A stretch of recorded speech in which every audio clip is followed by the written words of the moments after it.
और उसे धमकाकर कहा कि अगर उसने की नहीं दी तो वो उसे जिंदा नहीं छोड़ेगा। फिर ऑफिस के बाद विंसेंट ने डियोन की गाड़ी का पीछा किया।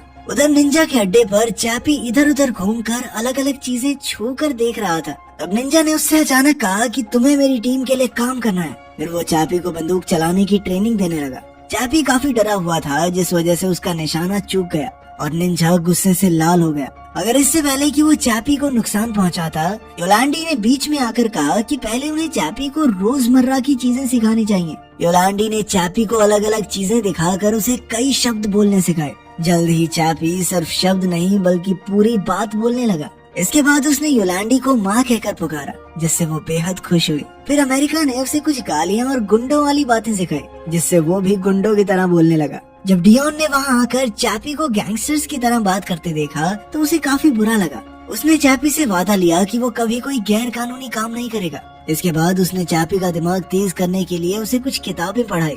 इधर विंसेंट छुप कर ये सब देख रहा था और वो समझ गया कि गार्ड की कहाँ है। इसके बाद उसके दिमाग में एक प्लान आया और वो तुरंत वहाँ से निकल गया। उधर चैपी पेंटिंग में इतना अच्छा था कि उसने गाड़ी की हूबहू पेंटिंग बना दी। सब काफी खुश थे, पर तभी अचानक निंजा बीच में आकर डियोन को पीटने लगा, क्योंकि वो चैपी को नरम दिल बना रहा था। वो तो डियोन को गोली मारने वाला था कि योलांडा ने बीच में आकर उसे रोका और डियोन मौका देखकर भाग निकला। योलांडी ने उसे समझाया कि चैपी का दिमाग एक बच्चे की तरह है। अब निंजा चाहता था कि चैपी जल्द से जल्द उनकी तरह एक गुंडा बन जाए, इसलिए निंजा और अमेरिका उसे किसी दूसरी गैंग के अड्डे पर छोड़ा है। उनका प्लान ये था कि जब लोग इस पर हमला करेंगे तो ये अपना बचाव करेगा, तो लड़ना तो सीख ही जाएगा। उस गैंग के गुंडों को लगा कि वो पुलिस का स्काउट है, तो वो उस पर पत्थर और बाकी चीजें फेंक कर उसे परेशान करने लगे। उन्होंने तो चैपी को आग तक लगा दी, मगर चैपी ने अपना बचाव नहीं किया, क्योंकि उसने डियोन से वादा जो किया था। खैर, जैसे ही चैपी को मौका मिला तो वो अपनी जान बचाकर भाग निकला। कुछ देर बाद वो अब भी अपने अड्डे पर पहुंचने की कोशिश कर रहा था। काफी देर बाद भी जब उसे अपने अड्डे पर पहुंचने का रास्ता नहीं मिला तो वो थक कर एक पत्थर पर बैठ गया। तभी एक कुत्ता उसके सामने आया तो चैपी ने उसे सहलाया और कुछ ही पलों में विंसेंट और उसके आदमियों ने चैपी को ढूंढ निकाला।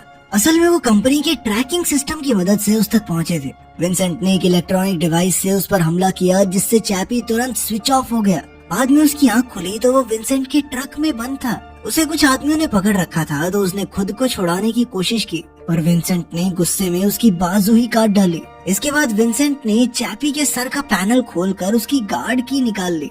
उसने चैपी से कहा कि तुम कोई असली इंसान नहीं बल्कि तारों और लोहे से बना एक ढांचा हो। अब विंसेंट को उसकी कोई जरूरत नहीं थी, इसलिए वो चैपी का सर काटने को भी तैयार हो गया। और इस बार चैपी ने अपना बचाव किया और पूरी जी जान लगाकर सभी आदमियों का मुकाबला किया।